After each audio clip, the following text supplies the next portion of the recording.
ഏകദൈവത്തിന്റെ ധന്യ മഹത്വപ്പെടുമാറാകട്ടെ. അഭിമന്യ ഭദ്രാസന മെത്രാപ്പൊലീത്ത തിരുമേനി, ബഹുമാനപ്പെട്ട തമ്പാൻ അച്ഛൻ ഉൾപ്പെടെയുള്ള വൈദിക സഹോദരങ്ങളെ, വളരെ ശുഷ്കാന്തിയോടും ആത്മാർത്ഥമായും സേവന തൽപരരായി ഇതിന് നേതൃത്വം നൽകുവാൻ തക്കവണ്ണം ദൈവം തെരഞ്ഞെടുത്തിരിക്കുന്ന എല്ലാ ഓഫീസ് ബെയറേഴ്സ്, അതോടൊപ്പം തന്നെ ഇതിന്റെ ഭാഗമായി എല്ലാ ആഴ്ചയും ഈ കൂട്ടായ്മയെ സന്തോഷപൂർവ്വം ഹൃദയത്തിലേക്ക് സ്വീകരിക്കുന്ന എല്ലാ പ്രിയപ്പെട്ടവർക്കും ക്രിസ്തുയേശുവിൽ എൻ്റെ സ്നേഹവന്ദനം. ഇന്ന് അവിചാരിതമായി എനിക്കൊരവസരം ലഭിച്ചു എന്ന് ഞാൻ മനസ്സിലാക്കുകയാണ്. മറ്റൊരു വൈദികനെ ക്രമീകരിച്ചതാണ്. അത് അദ്ദേഹത്തിന്റെ പ്രത്യേക പരിഗണന മൂലം മറ്റൊരു ദിവസത്തേക്ക് മാറ്റിവെക്കുവാനായിട്ട് ഇടയായതുകൊണ്ടാണ് ഞാൻ ഇന്നത്തെ ഈ സന്ദേശ ദൗത്യം ഏറ്റെടുക്കുന്നത്. പ്രാർത്ഥനാപൂർവം നിങ്ങളെല്ലാവരും ഈ കൂട്ടായ്മയുടെ ഭാഗമാകണമെന്ന് ആവശ്യപ്പെട്ടുകൊണ്ടും അപേക്ഷിച്ചുകൊണ്ടും, രണ്ട് പെരുന്നാളുകളുടെ കാലഘട്ടത്തിലൂടെ നമ്മൾ കടന്നു പോകാൻ ഉള്ള തുടക്കം സമയമാകയാൽ ആ പെരുന്നാളുകളുമായി ബന്ധപ്പെട്ട് ഒരു ക്രൈസ്തവ വിശ്വാസി പാലിച്ചിരിക്കേണ്ടുന്നതും അറിഞ്ഞിരിക്കേണ്ടുന്നതുമായ ചില അടിസ്ഥാന കാര്യങ്ങളെ ഓർമ്മപ്പെടുത്തുവാൻ മാത്രം ഞാൻ ഈ സന്ദേശത്തിലൂടെ ആഗ്രഹിക്കുകയാണ്. ഉത്ഥാന പെരുന്നാളിന് ശേഷമുള്ള 50 ദിവസങ്ങൾ നമുക്കറിയാം, നോമ്പിന്റെ അനുഭവത്തിലല്ല എങ്കിലും നോമ്പിനേക്കാൾ പവിത്രമായ ആധ്യാത്മിക തേജസ്സിനെയും പ്രകാശത്തെയും വർദ്ധിപ്പിക്കുവാനുള്ള അവസരമായിട്ടാണ് സഭയും സഭാപിതാക്കന്മാരും ഈ ദിവസങ്ങളെ പ്രത്യേകമായി പരിഗണിക്കുന്നത്. 40 ദിവസം എത്തുമ്പോൾ കർത്താവിന്റെ സ്വർഗാരോഹണ പെരുന്നാളും അതിനുശേഷമുള്ള 10 ദിവസങ്ങൾ പരിശുദ്ധാത്മാവെ പുതുക്കുവാനുള്ള കാത്തിരിപ്പിന്റെ ദിവസങ്ങളും, അതിന്റെ ഒടുവിൽ അനുഗ്രഹീതമായൊരു പെരുന്നാളോടുകൂടി ഈ കാലഘട്ടം സമാപിക്കുകയാണ്. പുനരുത്ഥാനത്തിന്റെ കാലഘട്ടം കഴിഞ്ഞ് പെന്തക്കോസ്ത കാലഘട്ടത്തിലേക്ക് പ്രവേശിക്കുന്നതിന് മുൻപുള്ള 50 ദിവസങ്ങളെ കുറിച്ചാണ് ഞാനിപ്പോൾ പരാമർശിച്ചത്. ഈ കാര്യങ്ങളൊക്കെ നമുക്ക് നിശ്ചയമായും അറിവുള്ളവരാണ്. എങ്കിലും വേഗതയേറിയ ഒരു ജീവിതത്തിന്റെ മധ്യത്തിലൂടെ പോകുന്ന നമുക്ക് പലപ്പോഴും ഒരു ഉണർത്തുപാട്ട് അല്ലെങ്കിൽ ഒരു റിമൈൻഡർ പ്രോസസ് എപ്പോഴും ആവശ്യമാണ്. നമ്മൾ രാവിലെ എന്തിനാണ് ചായ കുടിക്കുന്നതെന്ന് ഞാൻ ചിലരോടൊക്കെ ചോദിച്ചിട്ടുണ്ട്. എന്തിനാ ചായ കുടിക്കുന്നത്? അപ്പൊ അവർ പറയുന്നത്, അച്ഛാ, എന്തെങ്കിലും ഒരു എനർജി ഉള്ളൂ. ചിലരോട് ഞാൻ ചോദിച്ചിട്ടുണ്ട്, എന്തിനാണ് താങ്കൾ മദ്യപിക്കുന്നത്? അച്ഛാ, അതൊന്ന് ചെന്നെങ്കിലേ യഥാർത്ഥമായ എൻ്റെ ബുദ്ധി ഒന്ന് ഉണരത്തുള്ളൂ. കഥാകാരന്മാരും സാഹിത്യകാരന്മാരും ഒക്കെ എപ്പോഴും പരിഗണിക്കുന്നത് 2 കാര്യങ്ങളാണ്. ഒന്നുകിൽ ഏകാന്തമായ ഒരു സ്ഥലം, ഒരു മലമുകളാകാം, കടൽ തീരമാകാം, അല്ലെങ്കിൽ അല്പം മദ്യത്തിന്റെ ഭാവത്തിലേക്കാകാം. ഇത് ഞാൻ പരിഹസിക്കാൻ പറയുന്നതല്ല. അവരൊക്കെ പറയുന്നത്, ഞങ്ങളുടെ മസ്തിഷ്കം ഒന്ന് ഉണരണമെങ്കിൽ, ഞങ്ങളുടെ ചിന്തകൾ ഒന്ന് ഉണരണമെങ്കിൽ ഇതൊക്കെ അനിവാര്യമാണ്. ഇതുപോലെ നമുക്കും ദൈനംദിന ജീവിതത്തിൽ ഓരോ കാര്യങ്ങളുണ്ട്. ചില കാര്യങ്ങൾ ഒന്ന് സ്പർശിച്ചെങ്കിലേ, ചിലരോട് ഒന്ന് മിണ്ടണം, ചിലരെ ഒന്ന് കാണണം, ചില സന്ദർഭങ്ങളിലൊക്കെ ദേവാലയത്തിൽ പോയിരിക്കണം, ചില കൂദാശകളിലൊക്കെ പങ്കെടുക്കണം, ചില വ്യക്തികളോടൊക്കെ കൂടുതൽ മിണ്ടണം. ഇങ്ങനെ നമുക്കും വ്യക്തിപരമായി ചില അടിസ്ഥാന ഘടകങ്ങൾ നമ്മൾ പോലും അറിയാതെ നമ്മളിങ്ങനെ ഒരു സ്കെലിറ്റൻ പോലെ ഒരു ഫോർമൽ ലെവലിലോ ഇൻഫോർമൽ ലെവലിലോ നമ്മൾ എപ്പോഴും കെട്ടിപ്പടുത്താറുണ്ട്. അത് അറിഞ്ഞുകൊണ്ട് ചെയ്യുന്നതല്ല. ഇത് സ്വാഭാവികമായി മനുഷ്യന്റെ സ്വഭാവവും അവന്റെ മനഃശാസ്ത്രവുമായി ബന്ധപ്പെട്ട് ഇങ്ങനെ ഒരു രൂപകൽപ്പന പലപ്പോഴും ഉണ്ടാകാറുണ്ട്. ചിലർക്ക് ചില പ്രസംഗകരെ വലിയ ഇഷ്ടമാണ്.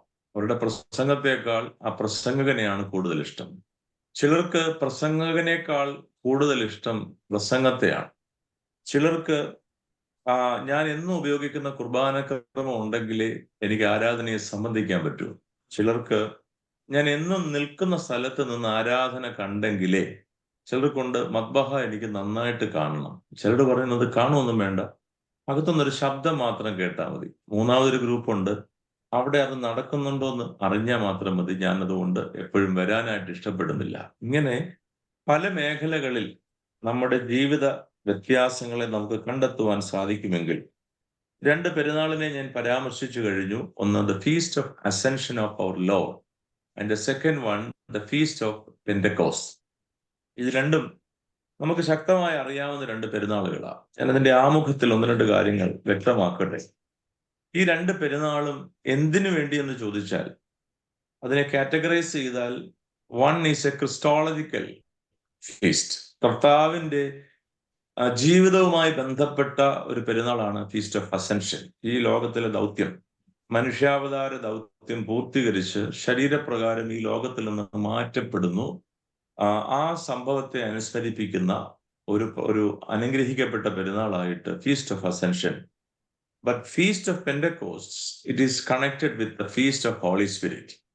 പരിശുദ്ധാത്മാവിന്റെ പ്രവർത്തനവുമായി ബന്ധപ്പെട്ട ഒരു പെരുന്നാളായിട്ടാണ് ഈ പെരുന്നാളിനെ, പെന്തക്കോസ്ത പെരുന്നാളിനെ നമ്മൾ കാണുന്നത്. അതിന്റെ ആമുഖത്തിലേക്ക് ഞാൻ പ്രവേശിച്ചു കഴിഞ്ഞു. ഇനി ചിന്തിക്കുവാനുള്ളത് യൂറോപ്യൻ രാജ്യങ്ങളിൽ ഉള്ള ഈ പെരുന്നാളുകളെ കുറിച്ചുള്ള ഒരു പരാമർശം ഞാൻ നിങ്ങളുടെ മുമ്പിലേക്ക് ഒന്ന് അവതരിപ്പിക്കാൻ ശ്രദ്ധിക്കുമ്പോൾ അവർ പറയുന്നത് a season to lift our minds towards heaven in a special way. നമ്മുടെ ഹൃദയത്തെയും കൂടെ അതിനോടൊപ്പം ഒന്ന് ഉയർത്തണം. അതിനുവേണ്ടി അവർ ചെയ്യുന്ന കൊച്ചു കൊച്ചു ചില കാര്യങ്ങളുണ്ട്. അതിൽ പ്രധാനപ്പെട്ടതാണ് ഞാൻ നിങ്ങളുടെ മുമ്പിൽ വയ്ക്കുന്ന ഒന്നാമത്തെ കാര്യം. അവർ ആ ദിവസം ഒരു പക്ഷിയെ, അതായത് ഭക്ഷണയോഗ്യമായ ഒരു പക്ഷിയെ ഭക്ഷിക്കണമെന്ന് നിർബന്ധം പിടിക്കാറുണ്ട്. നമുക്കറിയാം, പെസഹായിക്ക് പള്ളി വരുമ്പോൾ എല്ലാ പള്ളിയും കൃത്യമായിട്ട് നിജപ്പെടുത്തുന്ന ഒരു കാര്യമുണ്ട്. പെസഹ അപ്പം കൊണ്ടുവരണം. അത് കോട്ടയത്തിന് തെക്കോട്ടുള്ള അതിന്റെ രൂപകൽപ്പനയും കോട്ടയത്തിന് വടക്കോട്ടുള്ള അതിന്റെ രൂപകൽപ്പനയും വളരെ വ്യത്യസ്തമാണ്. നിഷ്ഠയോടുകൂടി അത് ഭക്ഷിക്കണമെന്ന് ആഗ്രഹിക്കുന്ന ഒരു സംസ്കാരമുള്ള മേഖലകളുണ്ട്. ഇതിന്റെ ഭാഗമായിട്ട് അത് എപ്പോഴെങ്കിലും കഴിച്ചാലും കുഴപ്പമില്ല, മധുരം ഇട്ടാലും മധുരം ഇട്ടില്ലെങ്കിലും കുഴപ്പമില്ല, ഒരു നിഷ്ഠ. അതുപോലെ ഭക്ഷണ കാര്യങ്ങളിൽ എല്ലാ പെരുന്നാളുകളുമായി ബന്ധപ്പെട്ട ചില നിഷ്ഠകളുണ്ട്. ഇപ്പോൾ നമ്മൾ ഗീവർഗീസ് സഹദയുടെ പെരുന്നാളിന്റെ സമയമാണ്. ഗീവർഗീസ് സഹദയുടെ പെരുന്നാളിന്റെ ഭക്ഷണത്തെ കുറിച്ച് പറയുമ്പോൾ നമ്മൾ ആദ്യം ചിന്തിക്കുന്നത് സംതിങ് കണക്റ്റഡ് വിത്ത് കോഴി അല്ലെങ്കിൽ ചിക്കൻ. അത് കഴിച്ചില്ലെങ്കിൽ ആ പെരുന്നാള് ഇല്ല എന്നാണ്. ഞാൻ ഇതിനെക്കുറിച്ചൊരു ഗഹനമായ അന്വേഷണം പല രൂപത്തിൽ പുസ്തകത്തിലൂടെ നടത്തിയപ്പോൾ ഈ സഹദായും കോഴിയുമായിട്ട് അങ്ങനെ ബന്ധമൊന്നുമില്ല.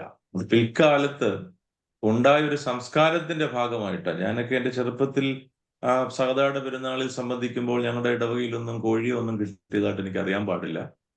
വട്ടയപ്പം പോലൊരു സാധനം കൊണ്ടുവന്നിട്ട് ഞങ്ങളുടെ നാട്ടിലെ ഒരു അപ്പച്ചൻ അതൊരു വലിയ കൊട്ടയ്ക്കകത്ത് മുറിച്ചിടും. അപ്പച്ചന്റെ കൈ കൊണ്ട് തന്നെ അത് മുറിച്ചിട്ടിട്ട് അപ്പച്ചൻ തന്നെ രണ്ട് ഇളക്കിളക്കും. ഈ ഇളക്കിളക്കിയിട്ട് കുരുത്തക്കേട് കാണിക്കുന്ന കുട്ടികൾക്ക് ചെറിയ കഷണം കൊടുക്കും.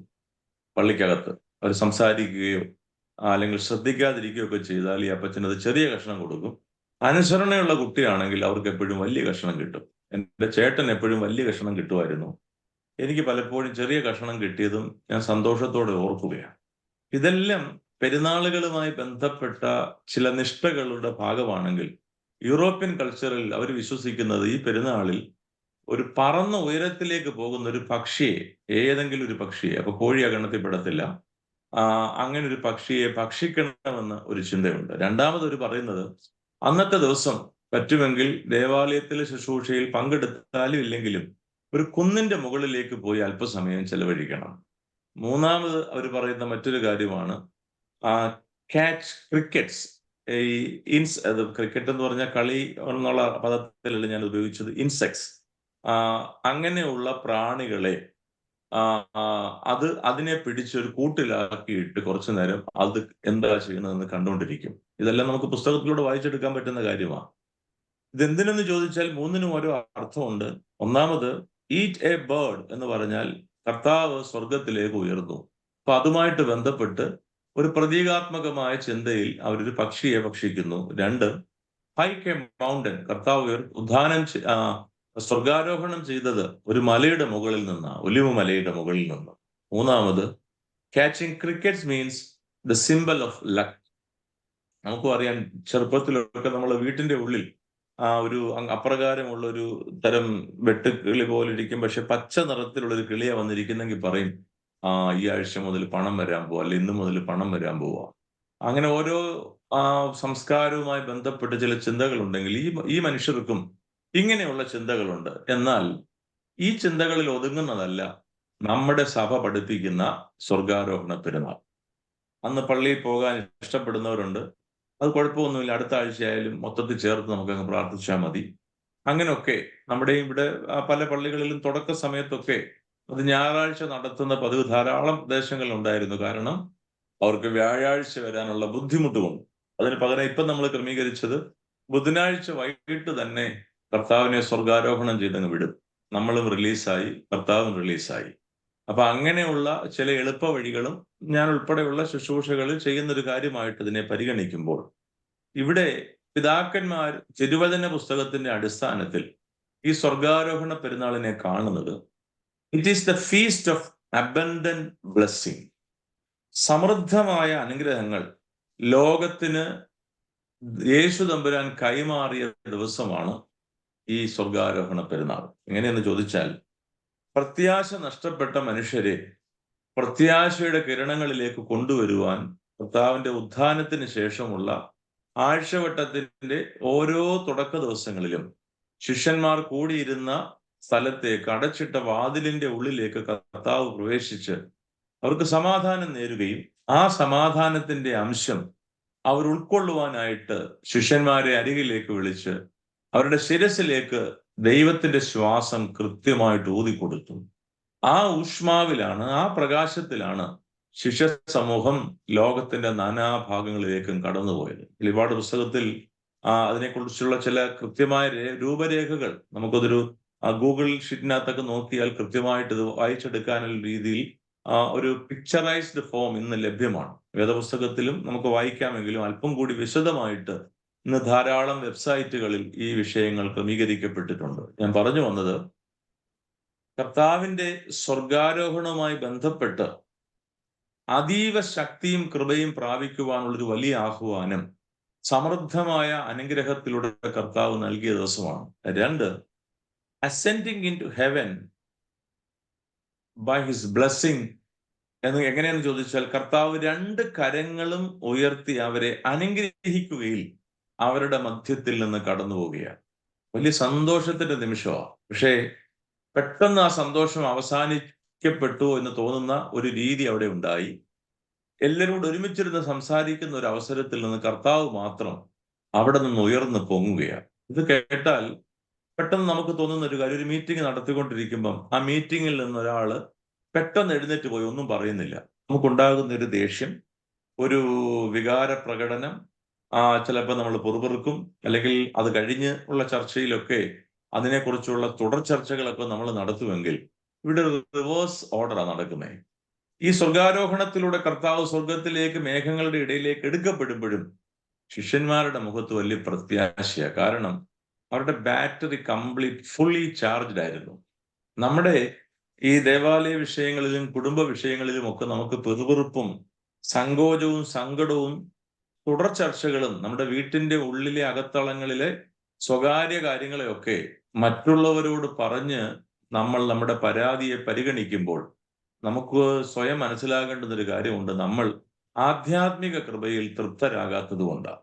ശിഷ്യ സമൂഹത്തിന് ആധ്യാത്മിക കൃപയിൽ തൃപ്തി ഉണ്ടായപ്പോൾ അവർക്ക് എന്ത് സംഭവിച്ചു എന്ന് ചോദിച്ചാൽ, കർത്താവ് സ്വർഗത്തിലേക്ക് പോകുമ്പോഴും അവരുടെ സന്തോഷം തികഞ്ഞു വരികയും ആ പൂർണ്ണതയിലാണ് അവർ ലോകത്തിന്റെ നാനാഭാഗങ്ങളിലേക്കും കടന്നു പോകുന്നത്. ഇത് തന്നെയാകണം നമുക്കൊരു ആരാധനയിൽ സംബന്ധിക്കുമ്പോൾ. കർത്താവിന്റെ ദിവ്യമായ പ്രകാശത്തിൽ നിറയുന്ന ഒരാൾക്ക് ആരാധന എത്ര ദീർഘമായാലും നമുക്ക് അതിനെക്കുറിച്ച് യാതൊരു പരാതിയുമില്ലാതെ സന്തോഷത്തോടെ നിൽക്കുവാനായിട്ട് സാധിക്കും. ചിലപ്പോഴൊക്കെ നമ്മൾ പറയാറില്ലയോ, തുടങ്ങിയത് ഞങ്ങൾ അറിഞ്ഞില്ല, തീർന്നത് ഞങ്ങൾ അറിഞ്ഞില്ല. ചില പ്രസംഗത്തെക്കുറിച്ചും ചില ആരാധനകളെക്കുറിച്ചും ഒക്കെ നമ്മൾ പറയുന്നുണ്ട്. നമ്മൾ എത്രമാത്രം ആഗ്രഹത്തോടു കൂടി അതിനകത്ത് താതാത്മ്യപ്പെടുന്നുവോ അതിനനുസരിച്ചാണ് ഈ നിർവൃതി നമുക്കുണ്ടാകേണ്ടത്. വീണ്ടും അതിനോട് കൂട്ടിച്ചേർക്കാനുള്ള കാര്യം, He placed his position in heaven, in the right side of God the Father, to pray and intercede for us. എന്തിനാ കർത്താവ് പോയേ? അവിടെ ചെന്ന് പിതാവാം ദൈവത്തിന്റെ വലതു ഭാഗത്തിരുന്ന് നമുക്ക് വേണ്ടി നിരന്തരമായി രാത്രിയും പകലും നമ്മളെ പരിപാലിക്കാനുള്ള ഒരു വലിയ ദൗത്യം ഏറ്റെടുത്തുകൊണ്ടാണ് കർത്താവ് അവിടെ ഇരിക്കുന്നത്. ആ കാര്യം നമുക്ക് പലപ്പോഴും മനസ്സിലാകാത്ത ഒരു കാര്യമാണ്. അതുകൊണ്ടാണ് നമ്മൾ ഇത് മനസ്സിലാകാത്തത് കൊണ്ടാണ് നമ്മൾ പ്രഭാതത്തിൽ ഇന്നിപ്പോ പ്രാർത്ഥിച്ചില്ലെങ്കിലും കുഴപ്പമില്ല, വൈകിട്ട് പ്രാർത്ഥിച്ചില്ലെങ്കിലും കുഴപ്പമില്ല, സ്വർഗാരോഹണ പെരുന്നാളിൽ പങ്കെടുത്തില്ലെങ്കിലും കുഴപ്പമില്ല, പെന്തക്കോസ്തി പെരുന്നാളിൽ ഇച്ചിരി താമസിച്ച് ചെന്നാലും കുഴപ്പമില്ല. പ്രഭാത പ്രാർത്ഥന കഴിഞ്ഞ് നിന്നെ പ്രസവിച്ച മറിയാമും നിന്നെ മാമോദിസ മുക്കിയ യോഹന്നാനും ഞങ്ങൾക്ക് വേണ്ടി നിന്നോട് അപേക്ഷിക്കുന്നു. ഇത് വൈദികൻ ആ ഇടവകയിലെ മുഴുവൻ വിശ്വാസ സമൂഹത്തിനു വേണ്ടി ആത്മാർത്ഥമായി സ്വരം ഉയർത്തി ചൊല്ലുകയാണ്. ആ സമയത്ത് നമ്മൾ വീട്ടിൽ നിന്ന് ഇറങ്ങാൻ തീരുമാനിച്ചിട്ടില്ല. കാരണം കുഴപ്പമില്ല, നമ്മളൊരു അച്ഛനെ നാട്ടിൽ നിന്നാണെങ്കിലും ഇവിടെ നിന്നാണെങ്കിലും ക്രമീകരിച്ചിട്ടുണ്ടല്ലോ. ഈ ചിന്ത നമ്മളെ ഭരിക്കുക. പക്ഷെ ബാക്കി ഒരു കാര്യത്തിലും ഈ ലാഘവത്വം നമ്മുടെ ജീവിതത്തിൽ കാണിക്കാറില്ല. അതുകൊണ്ട് ഗൗരവമായിട്ട് ഈ വിഷയത്തിൽ എടുക്കണം. ക്രിസ്തു ഈ 3 പ്രധാനപ്പെട്ട അടിസ്ഥാന കാര്യങ്ങൾ നമുക്ക് വെച്ച് തന്ന സന്തോഷത്തിന്റെ ഒരു ദിവസമാണ് സ്വർഗാരോഹണ പെരുന്നാൾ. അതല്ലാതെ ഈ ലിറ്റർജിക്കൽ കലണ്ടറിനകത്ത് ഇങ്ങനെ ഓരോ മാസത്തിലും കുറെ പെരുന്നാളുകൾ കാണും. അപ്രകാരമുള്ളൊരു കേവല പെരുന്നാളായിട്ട് ഒരിക്കലും ഇതിനെ കാണരുതെന്ന് സ്നേഹപൂർവ്വം ഞാൻ ഓർമ്മപ്പെടുത്തുകയാണ്. അതോടൊപ്പം തന്നെ ഇതിനോട് ഓർമ്മപ്പെടുത്താനുള്ള 2 കാര്യം. പ്രൊട്ടസ്റ്റന്റ് സമുദായങ്ങൾക്ക് ഈ ഉത്ഥാന പെരുന്നാൾ കഴിഞ്ഞാൽ ആ സ്വർഗാരോഹണം എന്നൊരു പെരുന്നാളിനെ കുറിച്ച് അവർ ചിന്തിക്കാറില്ല. അവരുടെ വേദപുസ്തക വ്യാഖ്യാന പരിജ്ഞാനത്തിലും അവരുടെ പാരമ്പര്യ ദൈവശാസ്ത്രത്തിലും ഒന്നും കർത്താവ് സ്വർഗാരോഹണം ചെയ്ത ഒരു ദൗത്യത്തെ പ്രകീർത്തിച്ചുകൊണ്ടൊരു ദിവസം പ്രത്യേകമായിട്ട് എടുക്കാറില്ല. കാരണം അവർക്ക് ഉത്ഥാന പെരുന്നാൾ കഴിഞ്ഞു, കർത്താവ് അത് കഴിഞ്ഞ് പിന്നീടുള്ള സമയത്തൊക്കെ ഇവിടെ ഉണ്ട്, ദൈവവചനം വായിക്കുകയും പാടുകയും അല്ലെങ്കിൽ പ്രൈസ് ആൻഡ് വർഷിപ്പ് എന്ന് പറയുന്ന ഒരു അനുഗ്രഹിക്കപ്പെട്ട നിമിഷത്തിലൂടെ കർത്താവിന്റെ സാന്നിധ്യത്തെ അവർ ഉൾക്കൊള്ളുവാൻ ശ്രദ്ധിക്കുക. പക്ഷെ നമ്മള് it is like A cyclic process. ഇങ്ങനെ നിരന്തരമായി ആവർത്തിച്ച് കർത്താവിന്റെ ജീവിതത്തിലെ ഓരോ സംഭവങ്ങളെയും ഹൃദയത്തോട് ചേർത്ത് പിടിക്കുവാനായിട്ട് ആഗ്രഹിക്കുന്നത് കൊണ്ടാണ് നമുക്ക് പെരുന്നാളുകൾ ഏറ്റവും പ്രധാനപ്പെട്ടത്. വീണ്ടും അമേരിക്കൻ കോണ്ടെക്സ്റ്റിൽ ഒരു ഉദാഹരണം കൂടി പറയാം.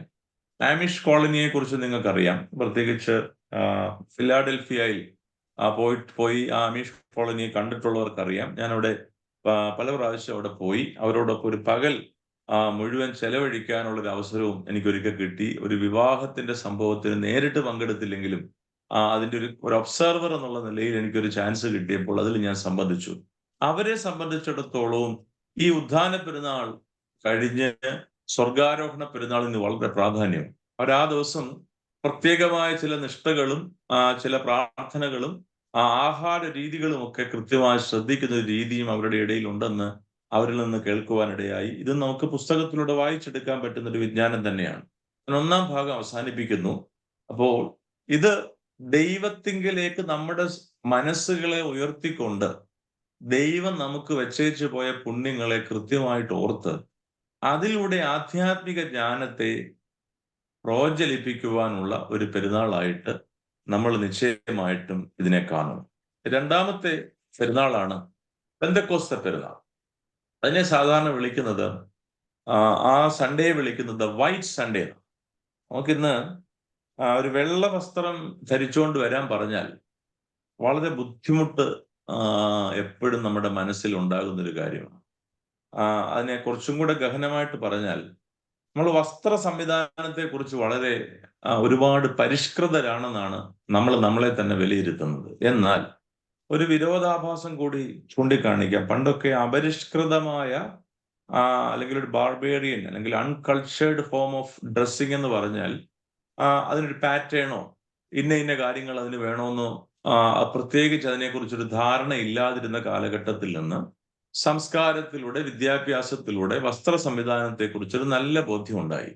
പക്ഷെ ഇന്ന് നമ്മളൊരു വസ്ത്രാലയത്തിൽ ചെന്ന് കഴിഞ്ഞാൽ, പ്രത്യേകിച്ച് നമ്മൾ പോലും അനുവാദം കൊടുക്കുക, ഞാൻ പുതിയ തലമുറയെ മാത്രം പറയുന്നില്ല, മുതിർന്നവരുടെ അനുവാദത്തോടെ തന്നെ പെൺകുട്ടികൾക്കും ആൺകുട്ടികൾക്കും ഒരു ജീൻസ് വാങ്ങിക്കാൻ ചെല്ലുമ്പോൾ അവിടെ പല ക്വാളിറ്റിയിലുള്ള പല ബ്രാൻഡിന്റെ ജീൻസ് അവിടെ ഉണ്ടെങ്കിൽ ചിലപ്പോൾ കുട്ടികൾ ചൂണ്ടിക്കാണിക്കും ഈ മുട്ടിന്റെ ഭാഗം ഒരു വല പോലിരിക്കും, അല്ലെങ്കിൽ കഴുത്തിന്റെ ഭാഗം വല പോലിരിക്കും, അല്ലെങ്കിൽ ഏതൊക്കെയെങ്കിലും ഭാഗത്തിൽ പിന്നി കീറിയ ഒരു ദരിദ്ര യാചകന്റെ രൂപത്തിലുള്ള വസ്ത്രം ഇന്ന് കിട്ടും. അത് നല്ല വസ്ത്രം ഉണ്ടാക്കിയിട്ട് അത് ചെത്തി ചീകി കളയാനുള്ളൊരു മെഷീനിൽ ചെത്തി ചീകി കളഞ്ഞിട്ട് അതിനെ ആ രൂപത്തിലാക്കി വെക്കുക. ഒരു ശരാശരി വസ്ത്രത്തെക്കാൾ കൂടുതൽ വിലയാണ് അത്. അപ്പൊ നമ്മള് ബാർബേറിയൻസ് ആ കാലഘട്ടത്തിലേക്കാണോ മടങ്ങുന്നത്, അതോ അതിൽ നിന്ന് സിവിലൈസ്ഡ് ക്വാളിറ്റിയിലേക്ക് മടങ്ങിയോ എന്ന് ചോദിച്ചാൽ ഉത്തരം നമുക്ക് തന്നെ കണ്ടെത്താം. ഞാനതിനെ ആരോടും പ്രത്യേകമായിട്ട് ശാസിക്കാനായിട്ട് ഞാൻ ആളല്ല.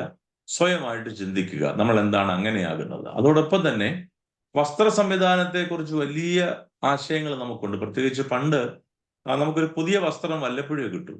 ഓണത്തിനോ അല്ലെങ്കിൽ ഏതെങ്കിലും ഒരു വർഷത്തിൽ ഒരെണ്ണം കിട്ടിയ ഭാഗ്യം എന്നൊക്കെ പറഞ്ഞാൽ മതി. അല്ലെങ്കിൽ സ്കൂൾ തുറക്കുമ്പോൾ ഒരെണ്ണം കിട്ടും.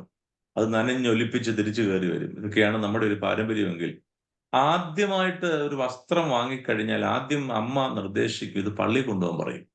ഇന്ന് നമ്മൾ ഭൂരിഭാഗം പേരും പുതിയ വസ്ത്രം വാങ്ങിക്കുന്നത് എന്തിനാണെന്ന് ചോദിച്ചാൽ ഒരു പാർട്ടിയിൽ, ഒരു സോഷ്യൽ ഗ്യാതറിങ്ങിൽ പങ്കെടുക്കാൻ. ഒരു വിവാഹമാകാം, മാമോദിസയാകാം, അങ്ങനെ ഒരു സെലിബ്രേഷൻ ഭാഗം. അത് കൂദാശയുടെ രൂപം ഉണ്ടെങ്കിൽ തന്നെയും ആ കൂദാശയ്ക്ക് നിൽക്കുന്നതിനേക്കാളും പ്രധാനപ്പെട്ടതാണ്. അതുകൊണ്ടാണ് കൂദാശ കഴിഞ്ഞാൽ ഉടൻ തന്നെ വസ്ത്രം മാറും.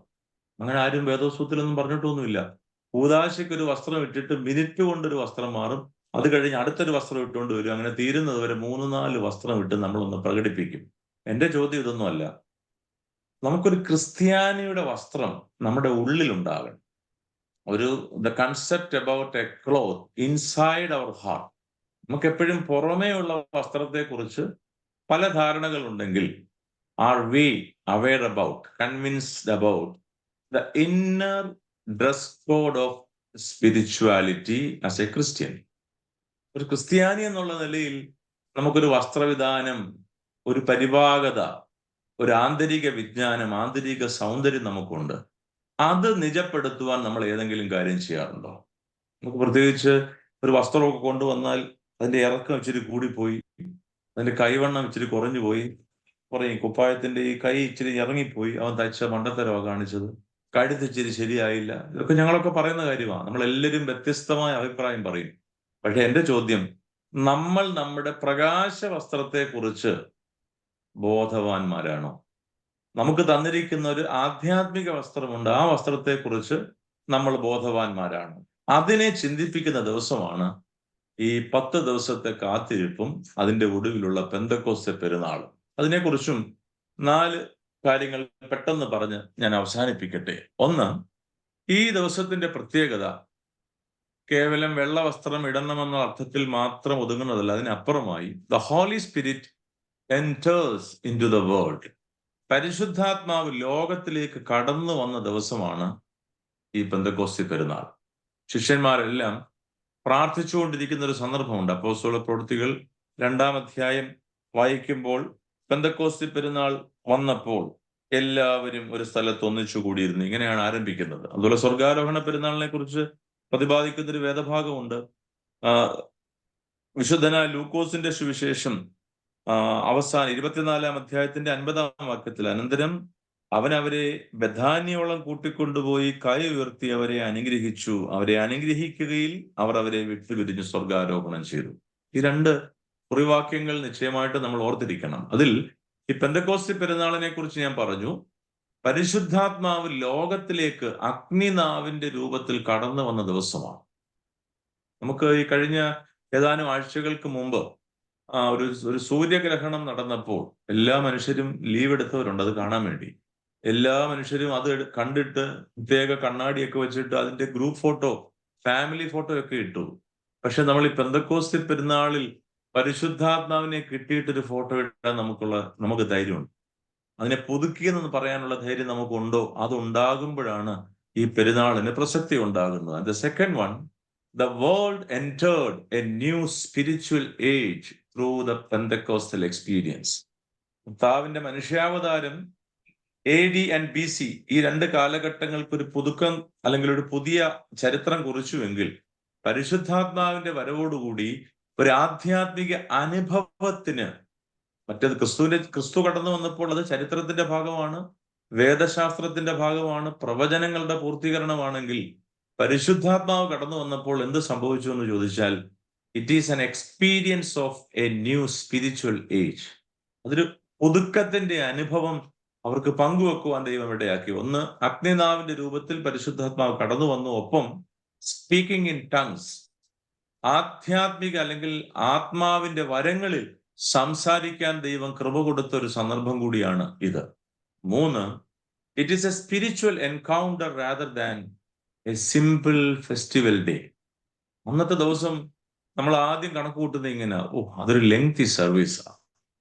ആദ്യം നമ്മുടെ മനസ്സിൽ അങ്ങനെ ഉണ്ടാകുന്നെങ്കിൽ we are not at all ready to receive the power of Holy Spirit as an experience. അങ്ങനെ ഉണ്ടാകുന്നതിന് പകരം, ദൈവമേ, എൻ്റെ ജീവിതത്തിൽ ഒരു പ്രാവശ്യം കൂടി ഈ പെന്തക്കോസ്ത പെരുന്നാളിൽ പങ്കെടുക്കുവാനുള്ള ഒരു ശക്തി, ഒരു ആയുസ്, ബലം, ആരോഗ്യം എനിക്ക് നൽകിയല്ലോ. That should be our approach. നമ്മുടെ ഒരു ആറ്റിറ്റ്യൂഡിൽ ഡിഫറൻസ് ഭയങ്കരമാണ്. നമ്മൾ ദുഃഖവെള്ളിയാഴ്ചയെ കാണുന്നത് ഏറ്റവും കൂടുതൽ പ്രാർത്ഥിക്കുന്ന ദിവസം എന്നുള്ളതല്ല, വൈകുന്നേരം വരെ പള്ളി നിൽക്കണം. നമ്മൾ ചില പെരുന്നാളുകളെ കാണുന്നത്, സാധാരണയൊക്കെ പെരുന്നാള് 11 മണിക്ക് തീരുമായിരുന്നു, ഇപ്പൊ 12:30 തീർന്നു. ഇതെന്തോ പെരുന്നാളോ? നമുക്ക് ഈ ആധ്യാത്മിക വർധന വരുത്താനുള്ള ആഗ്രഹം നമുക്ക് എവിടെയോ കുറഞ്ഞു പോകുന്നതിന്റെ ചിന്തകളാണ്. അങ്ങനെയുള്ള സ്പാർക്ക് നമ്മളിൽ കുറയണം. അതിന് പകരം we are getting an enough time in our lifetime എന്ന് ചിന്തിക്കാൻ പറ്റുമ്പോഴാണ് നമുക്ക് ഈ വിഷയത്തെ കുറിച്ച് ഗൗരവമായി മനസ്സിലാക്കാൻ പറ്റുന്നത്. So it is not at all rather a festival day, but it is a day of experience of encounter with Holy Spirit. And the final one, it reminds us of the importance of the Great Commission that has given by Jesus Christ. Saint Matthew chapter 28, അതിന്റെ അവസാനം പറയുന്നുണ്ട്, നിങ്ങൾ പിതാവിന്റെയും പുത്രന്റെയും പരിശുദ്ധാത്മാവിന്റെയും നാമത്തിൽ ഭൂമിയുടെ അറ്റത്തോളം ചെന്ന് ജനങ്ങളെ എന്റെ സാക്ഷികളായിട്ട് മാറ്റണം. അങ്ങനെ അമേരിക്കയിലോട്ട് ലൈസൻസ് തന്നവരാണ് എന്നെ കേൾക്കുന്ന എല്ലാവരും. ഞാനും ഇപ്പൊ അതിന്റെ ഭാഗമാണ്. നിങ്ങൾ ഓരോരുത്തരും ഇതിന്റെ ഭാഗം. അതിൽ നമ്മൾ ഈ ഗ്രേറ്റ് കമ്മീഷനിങ് എന്ന ഭാഗത്തിൽ നമ്മുടെ റോൾ എന്തായിരുന്നു? ഇതുവരെ ചെയ്തിട്ടില്ലെങ്കിലും സങ്കടപ്പെടണ്ട. ഇനി എന്ത് ചെയ്യാൻ എനിക്ക് പറ്റും? ഏറ്റവും പരിഗണന കൊടുക്കേണ്ടുന്ന പ്രധാനപ്പെട്ട കാര്യം, നമ്മുടെ തലമുറകളിൽ കർത്താവിന്റെ സാക്ഷ്യം നിർത്താനായിട്ട് നമുക്ക് സാധിച്ചിട്ടുണ്ടോ? നമ്മൾ ഉൾപ്പെടുന്ന സമൂഹത്തിൽ, കുടുംബ സമൂഹമാകാം, സബ് ഡിവിഷൻ ആകാം, നമ്മുടെ ദേവാലയമാകാം, നമ്മൾ ഉൾപ്പെടുന്ന സംഘടനകളാകാം, വാട്സപ്പ് ഗ്രൂപ്പ് ആകാം, നമ്മൾ ജോലി ചെയ്യുന്ന സ്ഥലമാകാം. നമുക്ക് ധൈര്യമില്ല ക്രിസ്തുവിനെ കുറിച്ച് അവിടെ പറയാം. പലരെ കുറിച്ച് നമ്മൾ പറയും, അവിടെ യഹോവ സാക്ഷികൾ ഉണ്ടായിരുന്നു, അവരെപ്പോഴും ഇതങ്ങ് പറയുക. മുസ്ലിംസ് ഉണ്ടായിരുന്നു, അവരെപ്പോഴും അങ്ങ് പറയുക. അതിങ്ങനെ പറഞ്ഞ് നെഗറ്റീവ് ആക്കാനല്ലാതെ are we able to do about the ministry of Christ? ദൈവത്തിന്റെ അനുഗ്രഹത്തെക്കുറിച്ച് മറ്റുള്ളവരോട് പറയാനുള്ള ഒരു എബിലിറ്റി നമുക്കുണ്ടാകുമ്പോഴാണ് നമ്മൾ ഈ മിനിസ്ട്രിയുടെ ഭാഗമാകുന്നത്. അതുകൊണ്ട് 2 പെരുന്നാളുകളെ കുറിച്ച് ഞാൻ പരാമർശിക്കുവാൻ ഇഷ്ടപ്പെട്ടു. ഒന്ന്, feast of Ascension and feast of Pentecost. ഇത് രണ്ടും കേവലം ഒരു പെരുന്നാളല്ല, ബോത്ത് ആർ എക്സ്പീരിയൻസ്, അനുഭവങ്ങളാണ്. ആ അനുഭവങ്ങളെ നമ്മുടെ ജീവിതത്തിന്റെ അനുഭവങ്ങൾക്കായി മാറ്റുവാൻ നമ്മൾ ആഗ്രഹിക്കണം. ഈ ചിന്തകൾ നിങ്ങൾക്ക് ദൈവകൃപയുടെ സമൃദ്ധമായ നന്മകൾ നൽകുവാനുള്ള മുഖാന്തരമാകട്ടെ എന്ന് പ്രാർത്ഥിക്കുകയാണ്. എൻ്റെ വാക്കുകൾ ചുരുക്കുന്നു. ഒപ്പം ഇന്ന് നമ്മുടെ തമ്പാനച്ചന്റെയും സാലി കൊച്ചമ്മയുടെയും വിവാഹ വാർഷിക ദിവസം കൂടിയാണ്. എല്ലാ അനുഗ്രഹങ്ങളും നന്മകളും ഉണ്ടാകട്ടെ. മറ്റിതിനകത്ത് പങ്കെടുക്കുന്ന ആരുടെയെങ്കിലും ഉണ്ടെങ്കിൽ അവർക്കും വിവാഹ മംഗള ആശംസകളും, ജന്മദിനം ആഘോഷിക്കുന്ന ആരെങ്കിലും ഉണ്ടെങ്കിൽ അവർക്ക് ജന്മദിനത്തിന്റെ എല്ലാ നന്മകളും പ്രത്യേകമായി ആശംസിച്ചുകൊണ്ടും ഈ വർഷത്തെ പെന്തക്കോസ്ത പെരുന്നാളും സ്വർഗാരോഹണ പെരുന്നാളും മുടക്കം കൂടാതെ ലീവ് എടുത്താണെങ്കിലും ഞാൻ അതിന്റെ ഭാഗമാകും. അങ്ങനെ ഒരു തീരുമാനത്തിലേക്ക് ഉറയ്ക്കുമ്പോഴാണ് നമ്മൾ ദൈവത്തിന് കൂടുതൽ പരിഗണന കൊടുക്കുന്നവരായി തീരുന്നത്. എനിക്ക് ഹോളിഡേ ആണെങ്കിൽ പോകാം, അല്ലെങ്കിൽ ഞാൻ പോകുന്നില്ല. ആ ചിന്ത ഈക്വൽ ഇമ്പോർട്ടൻസ് എന്ന് പറഞ്ഞാൽ ഹെഡ് വീണാലും ടെയില് വീണാലും ഒരുപോലെ തോന്നുന്ന അവസ്ഥ. അതിന് പകരം ഞാൻ പോകും, ആ അനുഭവത്തിന്റെ ഭാഗമാകും. ഈ ചിന്തയിലേക്ക് നമ്മുടെ ഹൃദയങ്ങളെ നയിക്കട്ടെ. വലിയവനായ ദൈവം നിങ്ങളെ ഓരോരുത്തരെയും വാഴ്ത്തി പുണ്യപ്പെടുത്തുമാറാകട്ടെ.